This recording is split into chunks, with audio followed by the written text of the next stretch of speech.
Assalamualaikum warahmatullahi wabarakatuh.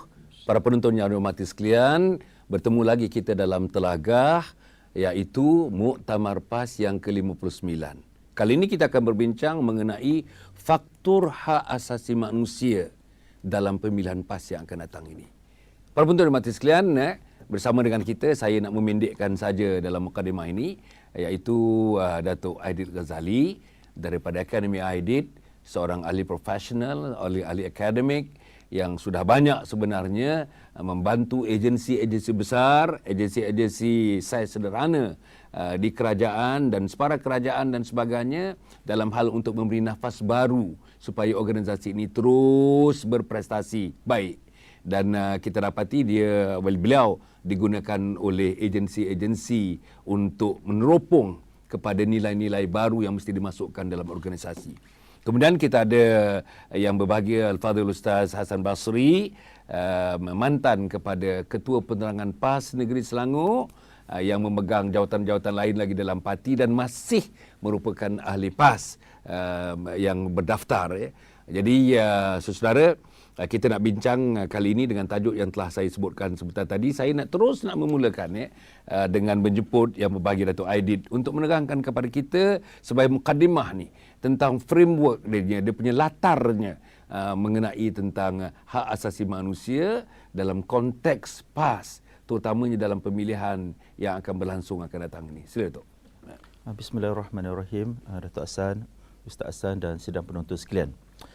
Bila kita bicara tentang hak asasi dalam konteks PAS, kita sebenarnya bicara hak asasi dalam konteks Islam. Sebab PAS ialah wadah yang telah bersumpah dan berjanji beriktikad untuk memperjuangkan agama Islam. Dan bila kita hendak bicarakan di mana terletaknya hak asasi itu, kita boleh pergi pada 4 peringkat di mana manusia ada keperluan.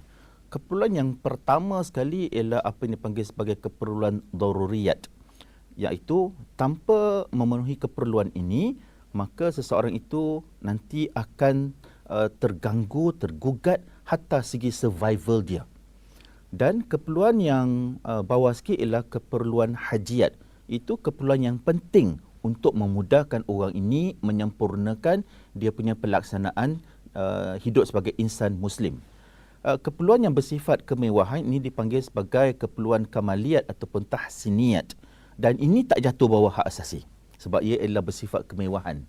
Dan keperluan yang membazir itu dipanggil keperluan yang bersifat tarafiyat. Dan ini sebenarnya membawa pada tabzir ataupun pembaziran. Dan ini sesungguhnya ditegah. Jadi, bila nanti para perwakilan PAS nak membicarakan bagaimana PAS nak memperjuangkan soal hak asasi, maka kena lihat pada keperluan daruriyat dan juga keperluan hajiat.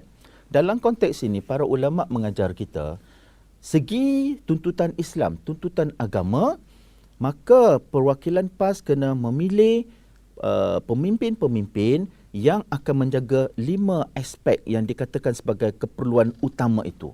Satu ialah keperluan yang bersifat menjaga din, agama. Apa yang kita perlu lakukan supaya menjaga bahawa kesinambungan dan juga martabat agama Islam itu akan dapat terus dijaga dan dilaksanakan. Kedua ialah keperluan nafs, iaitu jiwa. Apa yang para perwakilan perlu fikirkan untuk memilih pemimpin-pemimpin yang akan menjaga jiwa masyarakat, kalau mereka Muslim, menjadi jiwa Muslim, dan kalau mereka bukan Muslim, hak-hak mereka sebagai insan itu terjaga. Ketiganya ialah keperluan akal. Apakah keperluan-keperluan yang boleh mendidik supaya pemikiran minda intelek itu subur, cinta pada ilmu, dapat membezakan antara ilmu yang batil dan juga yang hak. Keperluan yang keempat ialah keperluan yang dikatakan an-nasl, keperluan menjaga keturunan. Apakah keperluan-keperluan yang bersifat mana kita boleh jaga keturunan yang soleh dan soleha. Maknanya pilih pemimpin-pemimpin PAS yang akan anti perkara-perkara yang boleh merosakkan keturunan. Justru mana-mana pemimpin PAS yang kalau pro LGBT merosakkan keturunan.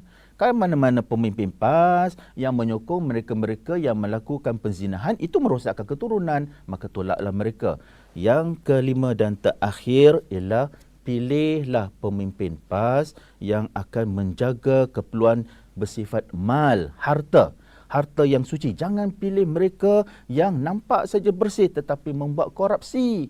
Jangan pilih mereka yang nampak saja menyumbang pelbagai aktiviti-aktiviti bawah nama Islam tetapi mengguna wang-wang syubhat dan dana-dana syubhat daripada mereka yang daripada luar ataupun dalam negara yang mana wang ini adalah wang-wang haram. Wallahu a'lam. Allah. Para penonton yang mati sekalian, saya tak tahu lagi, saya terpegun sebenarnya dengan cara mukaddimah yang diberikan oleh Datuk Aidit Ghazali, yang saya rasa mukaddimah itu sendiri pun sudah merupakan satu pantulan daripada pujukan supaya insan seluruhnya menepati tentang peringkat-peringkat hak asasi dan juga aspek-aspek utama hak asasi yang disebutkan tadi. Ustaz, saya nak sebut ni tentang Datuk Aidit menyebutkan ya, kita perlu menekankan yang daruriyat dan hajiyat dan yang maqasid syariah tadi, menjaga 5 perkara tadi. Maknanya pemimpin PAS, wahai perwakilan-perwakilan PAS, pemimpin PAS menjaga din. Pemimpin PAS menjaga jiwa. Pemimpin PAS menjaga akal. Pemimpin PAS menjaga keturunan. Pemimpin PAS menjaga mal, atau harta benda dan sebagainya. Ustaz, siapa di antara pimpinan kelompok-kelompok ataupun beberapa orang dalam pimpinan PAS yang mampu daripada pandangan Ustaz untuk menjaga kelima-lima aspek untuk masyarakat, untuk rakyat, untuk generasi yang akan datang, Ustaz? Terima kasih. Berasaskan kepada apa yang dilontarkan oleh Datuk Aidit. Kalau golongan profesional mengambil fahaman Maslow, keperluan asas manusia, teori Maslow. Tapi dalam Islam sebenarnya sudah ada perkara itu tentang konsep keperluan asas, hatta kepada keperluan kehendak kemewahan itu sendiri. Dan begitu juga dengan kehendak maqasid syariat. Cuma persoalan hari ini, kalau kita kaitkan PAS dan hak asasi manusia, PAS hari ini tercabar dan amat tercabar. Apabila PAS bersama dalam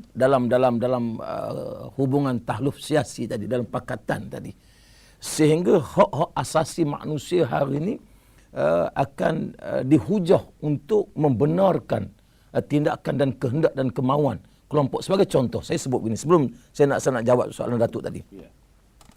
Hari ini saya melihat 5 perkara asas kepada maqasid syariat itu sendiri ataupun tujuan agama Islam yang dihantarkan oleh Allah Subhanahu Wa Taala melalui Nabi sallallahu alaihi wasallam. Sepatutnya PAS kena jaga benda ni. Tapi secara peribadinya dan rakan-rakan melihat PAS ini sudah tidak menjaga 5 perkara. Sebagai contoh ad-din. Maqasid syariat pertama ialah untuk menjaga agama. Tapi hari ini kalau kita lihat atas nama hak asasi manusia, kononnya kalimah Allah, yang paling malang kalau kita lihat dalam satu forum sebelum pilihan raya dahulu, Apel Nurul Izzah sebagai ahli panel, di sebelahnya ialah Mujahid, salah seorang ahli jawatan kuasa PAS, tentang bercakap kebebasan beragama.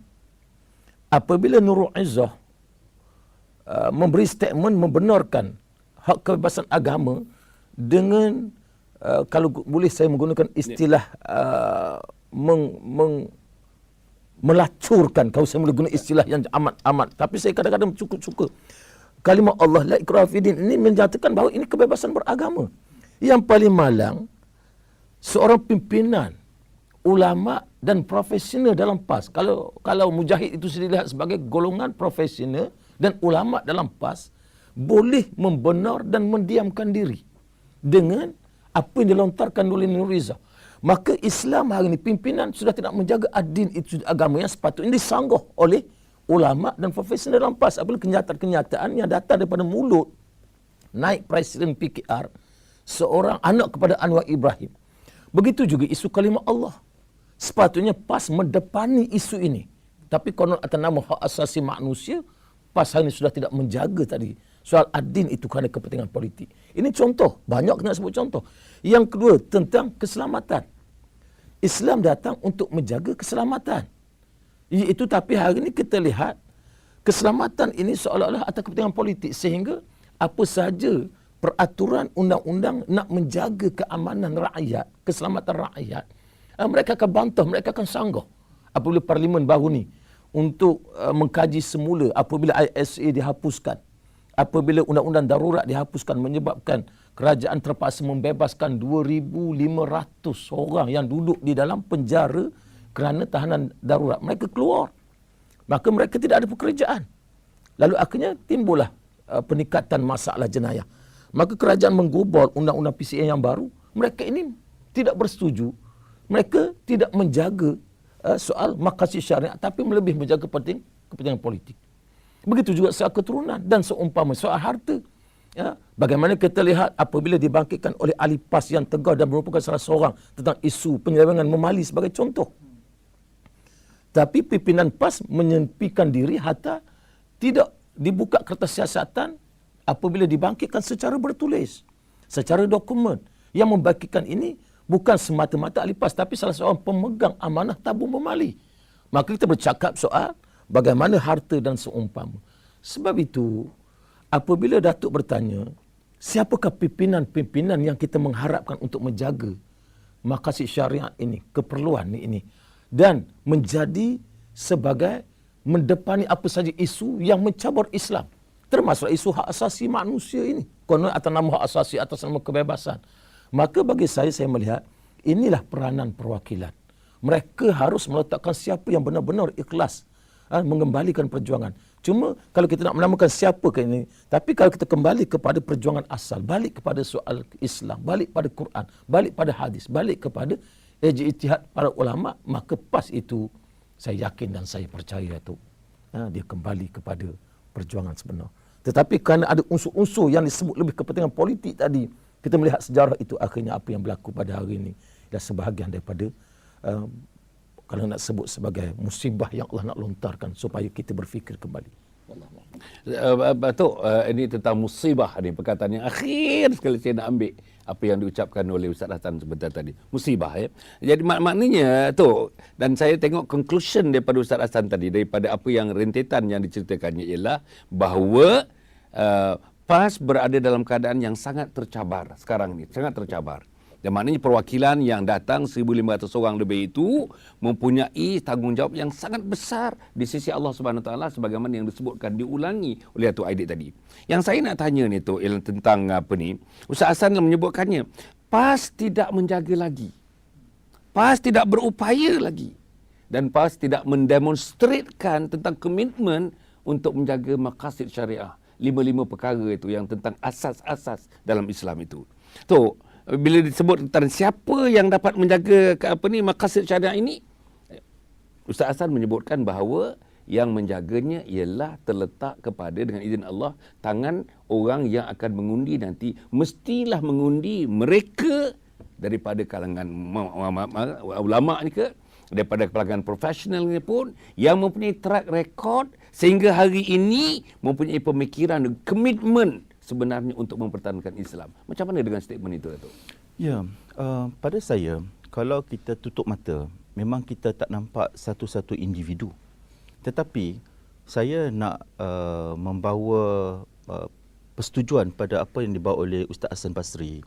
InsyaAllah masa depan tu masih cerah untuk PAS. Dengan syarat sekarang ni kena wujud dalam bentuk at-ta'awun, satu kooperasi, satu gabungan. Dan gabungan ini perlu menjelmakan diri pada hari pengundian nanti. Mereka itu. Dan kalau kita lihat, kita kembali balik, siapa yang nanti boleh nanti memacukan dan menjanakan semula pengembalian PAS pada asal, pada perjuangan asal, kita cuba balik semula. Siapa gagasan awalan Rasulullah sallallahu alaihi wasallam yang telah membantu baginda dalam dakwah? Kita lihat seorang pun tak ada di kalangan orang-orang yang akademiknya tinggi, hartanya banyak, tidak. Pertama sekali Khadijah. Kenapa Khadijah?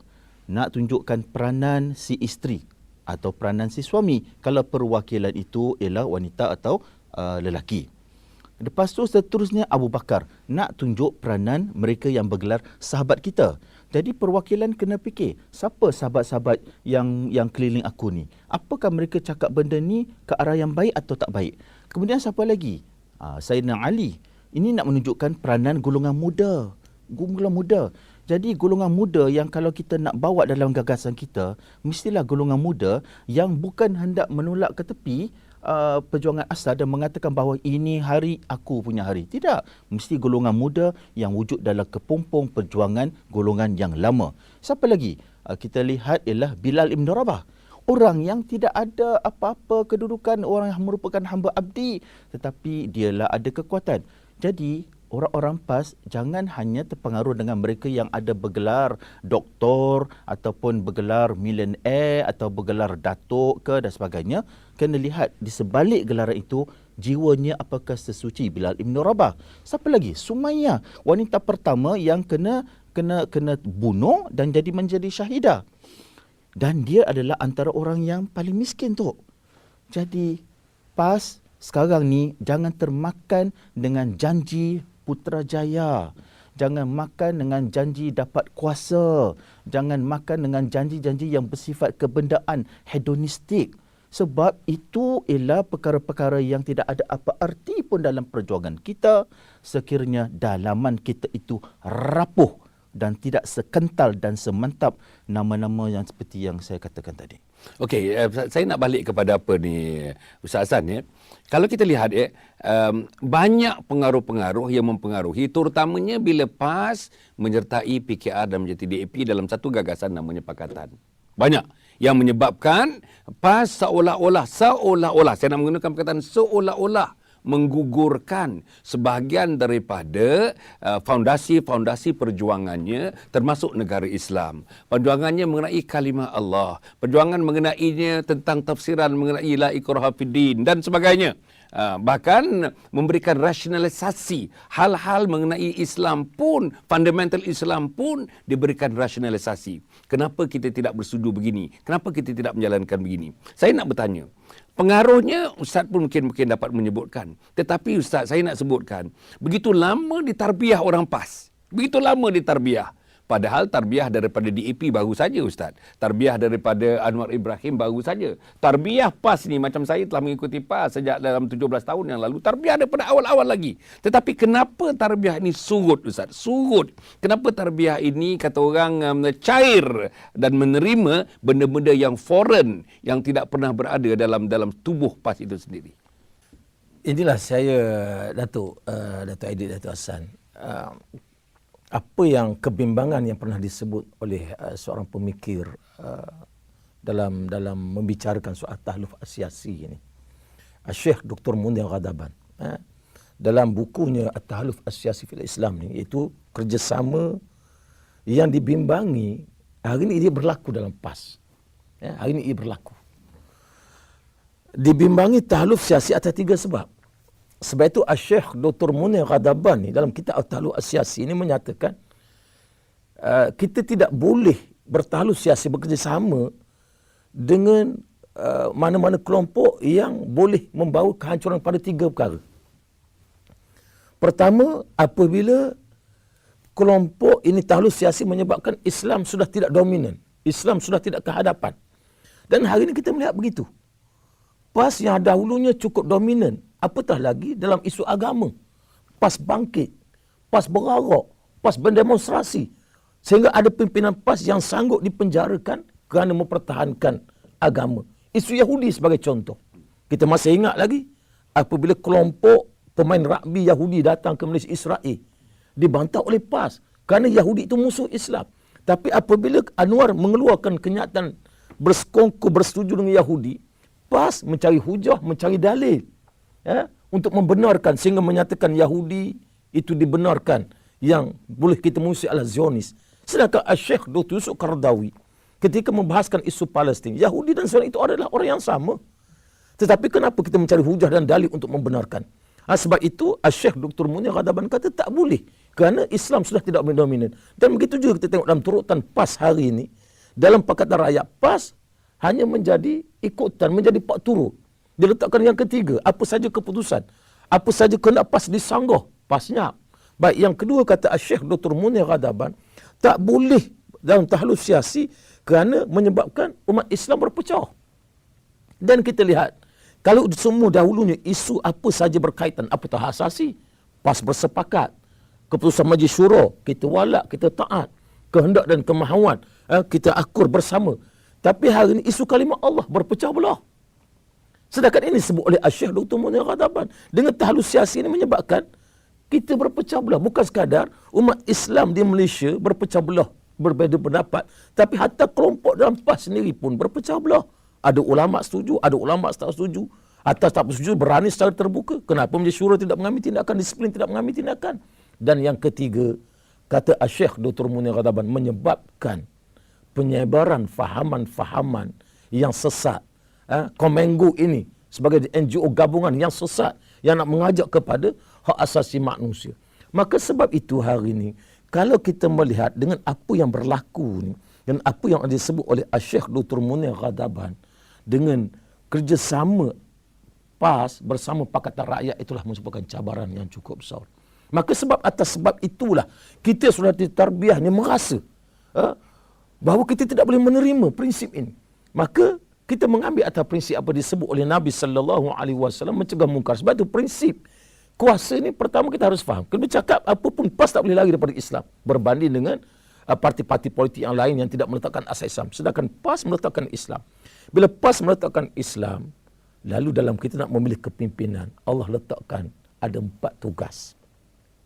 A'udzubillahi minasyaitonirrajim. Allazina immakkannahum fil ardh.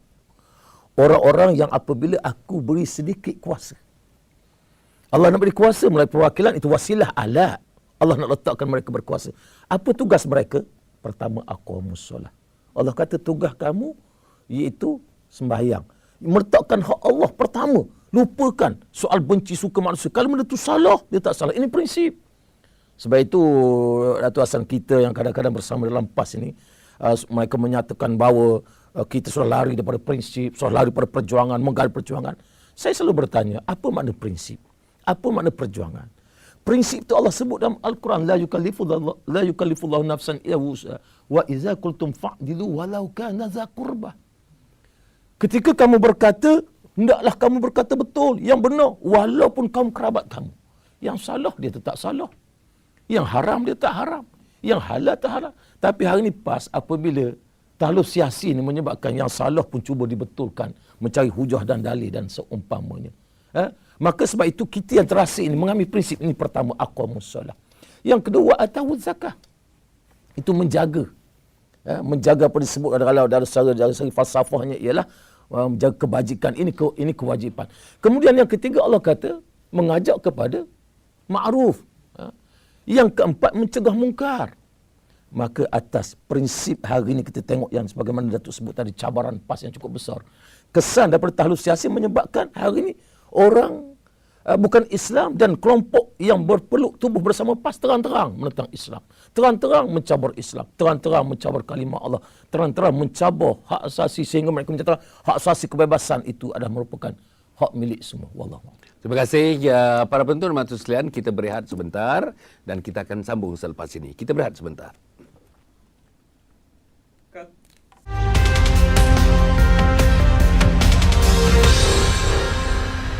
Akademi Keluarga Bahagia Malaysia.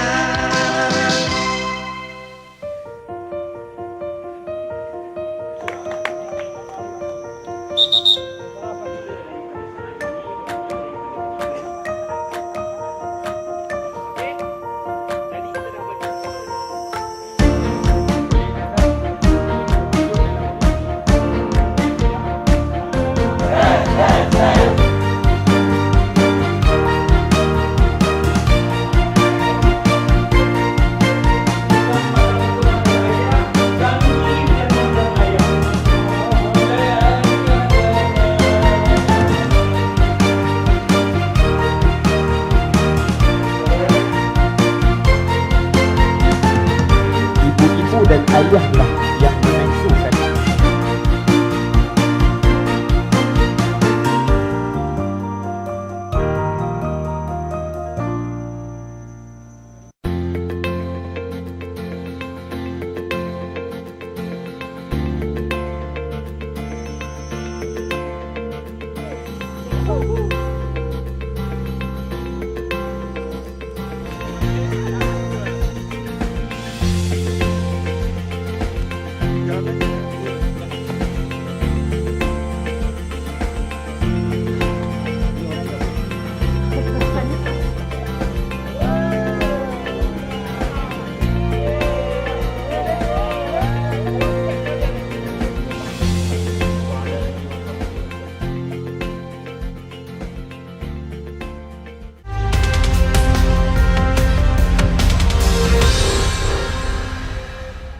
Kita bertemu lagi dalam Telagah membincangkan mengenai Muktamar PAS yang ke-59 yang akan berlangsung pada 22, 23 dan 24 November yang akan datang ini bertempat di Shah Alam. Pembahas kita, ahli panel kita ialah Datuk Adik Ghazali dan seorang lagi yang berbiasa dengan kita, biasa dengan tuan-tuan dan puan-puan, iaitu yang berbahagia Al-Fadhil Ustaz Hassan Basri. Tadi yang hujungnya tu, Ustaz Hassan telah memberikan rentetan-rentetan kenapa berlaku pertukaran minda pemikiran di kalangan orang PAS, pemimpin-pemimpin tertinggi PAS, termasuk sebahagian daripada ulama'nya pun berfikir nampaknya hampir-hampir tidak dapat mempertahankan kesyumulan, kehebatan Islam yang selama ini adalah menjadi tiang seri kepada perjuangan PAS. Nah, saya nak tanya kepada Datuk. Tok, sekarang ni teman-teman kita masih berada di Geneva, Tok, yang mewakili Muslim Pro. Tu masih berada untuk mempertahankan hujah-hujah, menyanggah apa hujah yang dibawa oleh Komingo itu.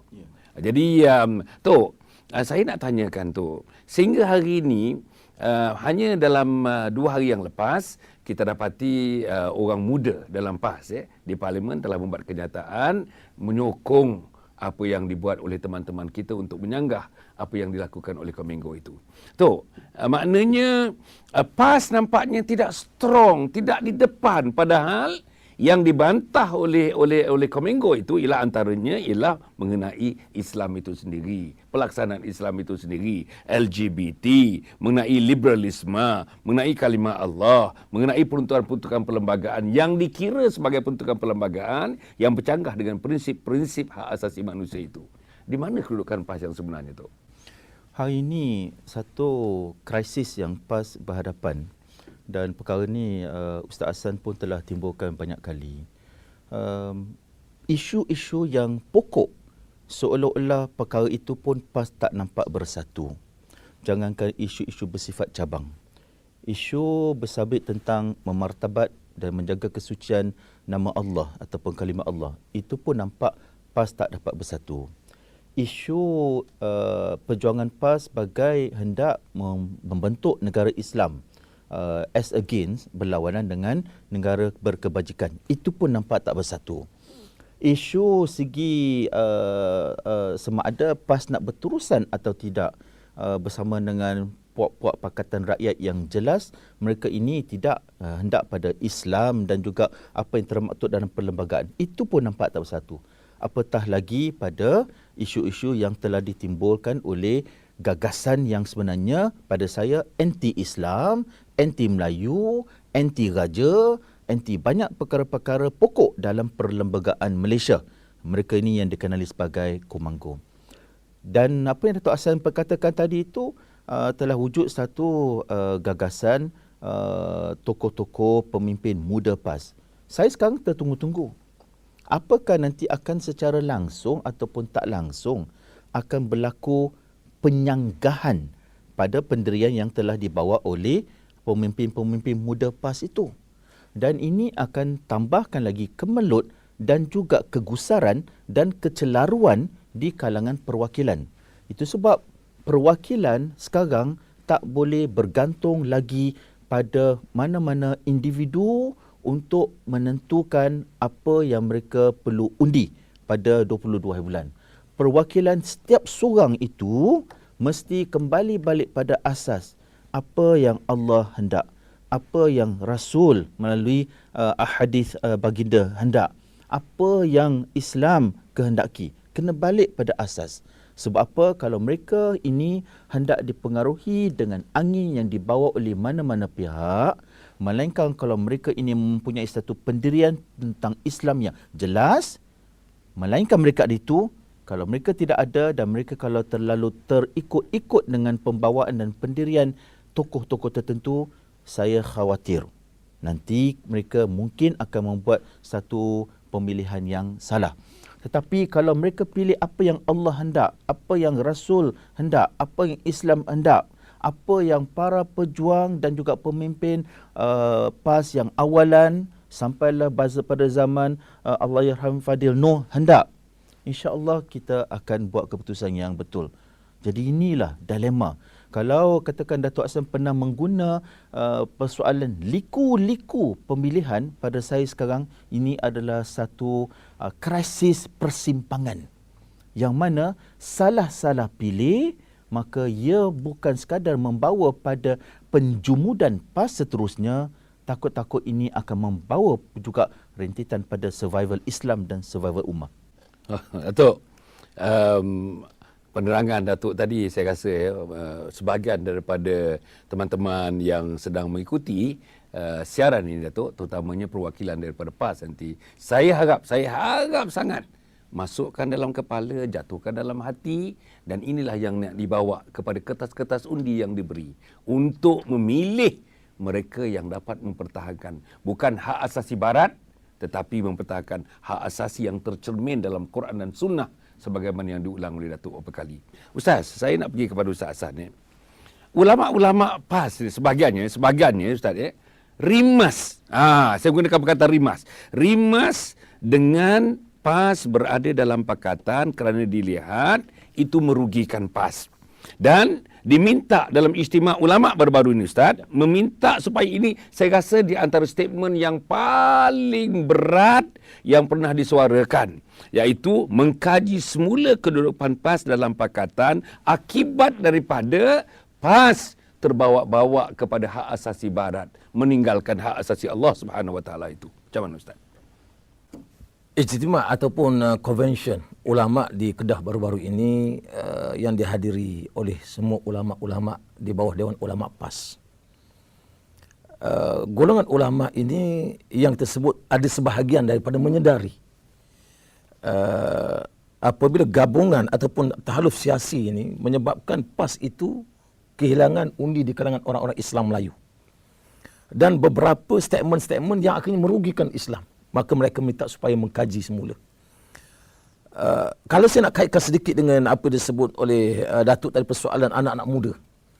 Saya melihat hari ini, pemuda PAS sudah tidak berani.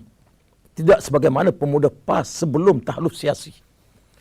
Sebab isu Kemengo ini isu yang terkemudian. Sedangkan banyak isu-isu mencabar Islam yang sepatutnya mengambil sifat Sayyidina Ali sebagai anak muda yang membantu perjuangan Nabi sallallahu alaihi wasallam, sehingga Sayyidina Ali sanggup mengganti tempat tidur Nabi sallallahu alaihi wasallam sebagai suatu petunjuk bahawa anak muda bersedia untuk kehadapan. Sehingga sanggup dikepung oleh musuh-musuh. Tetapi apabila gabungan inilah yang menyebabkan tahaluf asyasi ini, yang menyebabkan ulama' PAS, Dewan Ulama' PAS telah kembali bermuktamar, berkonvensyen dan berijtima' supaya dikaji semula soal isu-isu hak asasi, balik kepada Islam.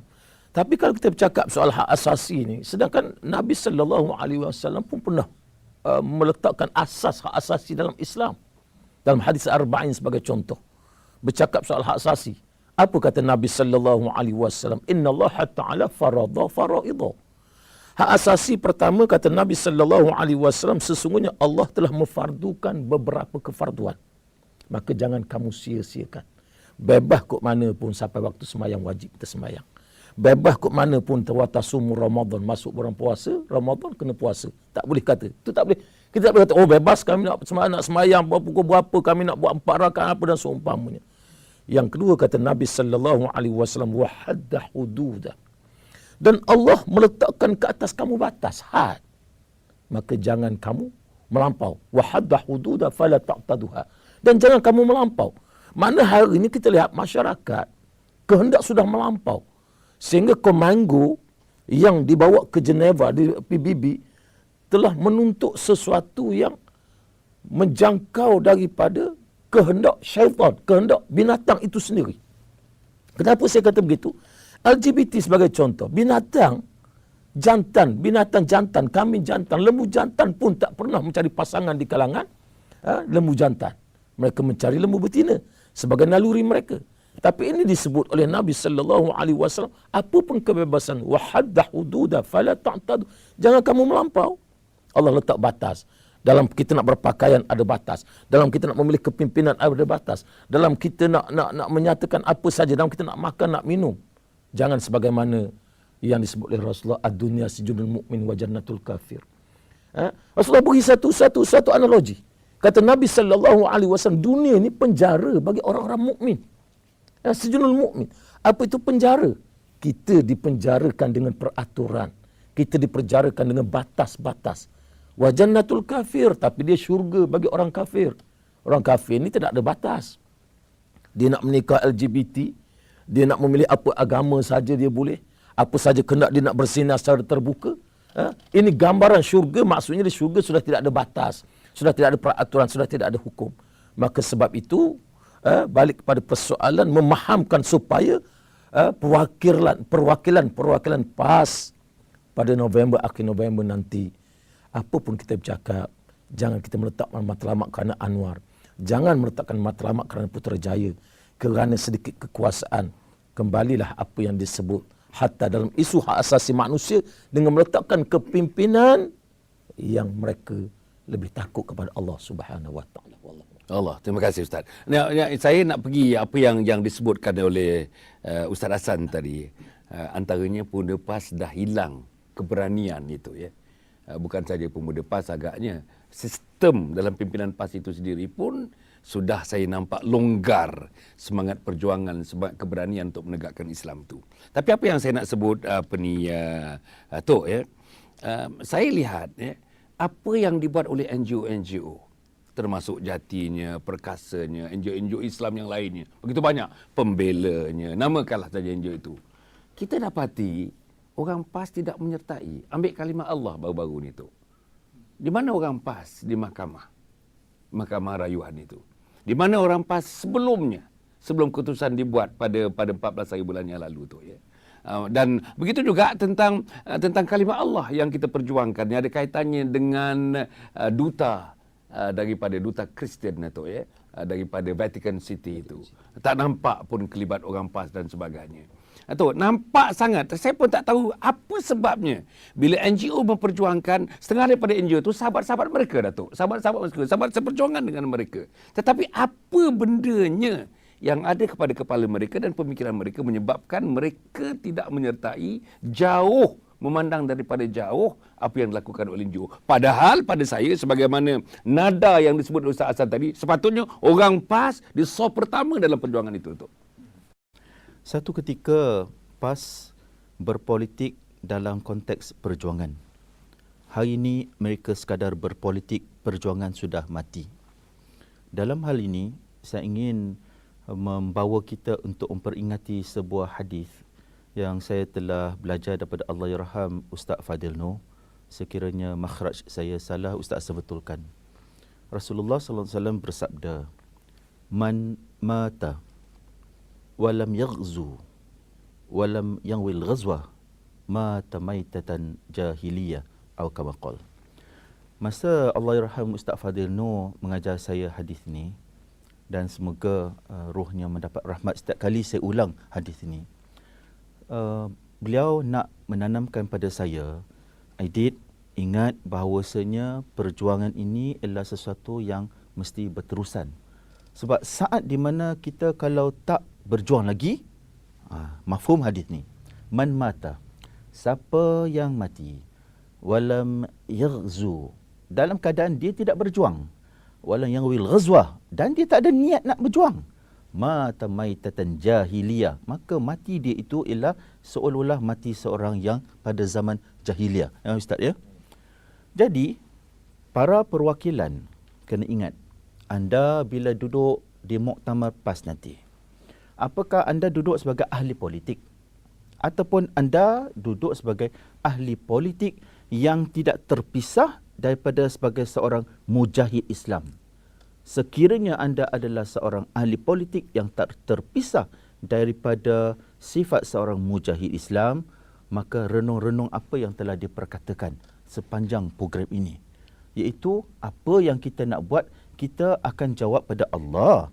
Bukan sekadar kita nak jawab pada Anwar Ibrahim, kita bukan sekadar nak jawab pada Lim Kit Siang, kita bukan sekadar nak jawab pada mana-mana manusia, kita nak jawab pada Allah. Dan inilah perlu merupakan piawaian ataupun standard i'tiqad dan juga keputusan yang nak dibawa oleh perwakilan PAS kelak. Apakah yang aku buat hari ini, aku boleh jawab pada Allah atau tidak? Wallahu a'lam. Okey, dengan apa yang disebut oleh Ustaz Adik, Datuk Aidit tadi di hujungnya, saya nak kaitkan dengan para perwakilan yang akan hadir pada 22, 23 dan 24 hari bulan November yang akan datang ini, tentang dengan rencamnya perwakilan tu, Ustaz, ya. Ada daripada bandar, ada daripada pinggir bandar, ada daripada luar bandar dan sebagainya. Berbagai-bagai kita dapat. Ada orang yang memang daripada tradisi sekolah agama, ada yang mahat tahfiz, ada yang tradisi daripada sekolah kebangsaan, ada yang tradisi daripada sekolah swasta dan berbagai-bagainya. Dan mereka akan hadir dalam 1,500-1,600 orang itu untuk memilih satu barisan kepimpinan. Saya nak tanya kepada Ustaz Hasan lah, ya. Dalam suasana yang seperti itu, Ustaz, ya, sebagaimana yang pernah saya tanyakan kepada Ustaz, ya, apa dia? Sebahagian daripada ini telah pun disarankan oleh Datuk Aidit dan Ustaz sendiri telah mensarankan ini. Tapi yang terakhir ni, Ustaz, ya, apa kita punya cabaran kepada mereka? Cabaran kepada mereka tentang survival umat di Malaysia ni, Ustaz. Survival umat Islam, survival umat Melayu, survival perlembagaan kita, peruntukan-peruntukan dalam perlembagaan kita dalam konteks hak asasi yang kita bincangkan ini. Apa yang terakhirnya yang Ustaz nak utarakan kepada teman-teman yang sedang mengikuti ruangan ini, terutamanya para perwakilan yang bersama dengan kita? Saya nak menyebut ini selaku sebagai pernah berjuang dalam PAS dan masih lagi ahli PAS. Kita melihat PAS itu satu perjuangan yang suci, mengambil perjuangan Nabi sallallahu alaihi wasallam sehingga Rasul berhijrah untuk menegakkan sebuah negara Islam. Maka bila mengkaitkan soal cabaran ini sebahagian daripada prasyarat kehidupan kita, tak boleh lagi.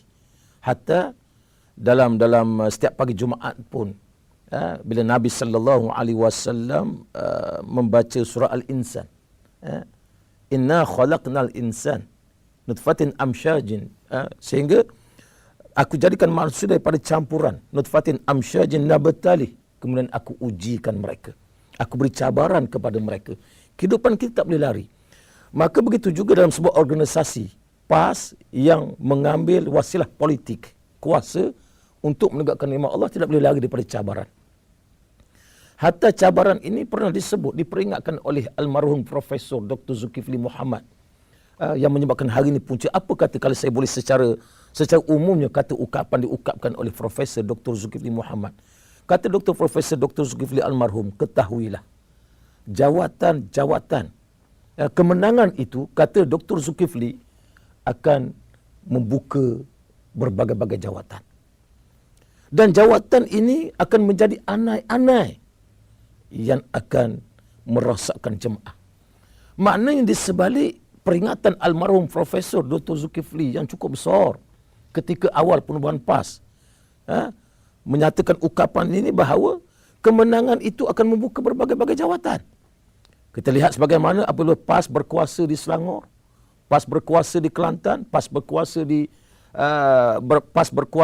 di Terengganu sebahagian 1999, dan dalam pilihan raya ke-12 dan 13 PAS sedikit ada kekuatan walaupun 23-24 kursi, maka dia membuka ruang berbagai-bagai jawatan. Dan jawatan-jawatan inilah yang kadang-kadang berbalah kerana kuasa, kerana jawatan, yang menjadi anak-anak yang secara sedikit menggigit jemaah itu dan merosak jemaah.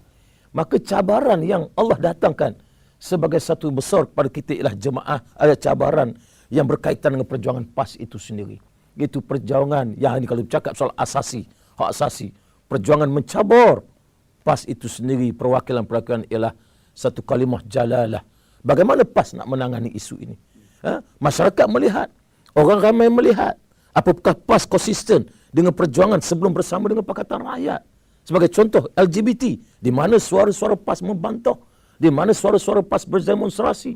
Sedangkan kalau dahulu sebelumnya daripada tahlus siasi itu sendiri atau pakatan, PAS apa saja isu akan bangkit, bukan sekadar menyuarakan dalam ceramah-ceramah. Ustaz-ustaz dalam kuliah-kuliah menggunakan medan ini untuk membetulkan keadaan. Tapi hari ini ustaz-ustaz ada setengahnya menggunakan kuliah-kuliah ceramah di masjid untuk menghalalkan tindakan mencari hujah dan mencari dalil. Maka sebab itu ini cabaran. Cabaran LGBT, cabaran tentang ancaman perlembagaan yang sudah jelas menyatakan Islam sebagai agama rasmi. Maka sebab itu kita melihat dan tak nafikan sebahagian cabaran itu sebahagian daripada Allah nak menguji kita. Ahasiban nas an yutraku an yaqulu aman. Apakah kita rasa kita ni hebat? Apakah PAS ni rasa hebat dah perjuangan kita? Sedangkan kita belum lagi diuji dan kita diuji oleh Allah dengan ujian yang sedikit. Maka PAS naklah mengembalikan prinsip kepada perjuangan kerana Allah Rasul dan mengambil daripada perjuangan ini PAS mudah-mudahan meletakkan kepimpinan yang bukan lagi secara umum jadi kalangan jawatan kuasa PAS, biarlah di kalangan mereka yang meletakkan ketaatan pada Allah dan Rasul. Wallahu a'lam. Yang akhirnya mungkin dalam setengah minit daripada Datuk Aidit dia, ialah ini PAS sedang berada dalam satu persimpangan. Saya nak menggunakan perkataan persimpangan, krisis persimpangan tadi. Satu persimpangan dalam persejarahannya sejak ditubuhkan dahulu sampai sekarang ini. Bahkan ini adalah satu persimpangan yang perlu dilalui dan jalan melalui amat getir sekali sebenarnya. Dan akhirnya apa agaknya yang Datuk nak bagi tahu kepada teman-teman yang sedang menonton, bakal-bakal perwakilan yang akan datang menghadiri muktamar nanti tentang apa artinya pemilihan kali ini dalam konteks kesinambungan PAS itu sendiri itu. Bagi mana-mana perwakilan ataupun para penonton yang ada perwakilan di kalangan keluarga, ajak mereka untuk tutup mata sejenak. Satu ketika tutup mata sebelum PAS diracuni dengan Pakatan Rakyat. Bila orang tanya perjuangan PAS itu apa? Islam. Apa dasar perjuangan? Islam. Image PAS apa? Islam. Sekarang cuba tutup mata dan cuba tanya diri masing-masing dan pergi pada lubuk hati. Apa image PAS? Saya rasa ramai yang kabur. Apa sebenarnya isu yang PAS nak perjuangkan? Ramai yang tak pasti.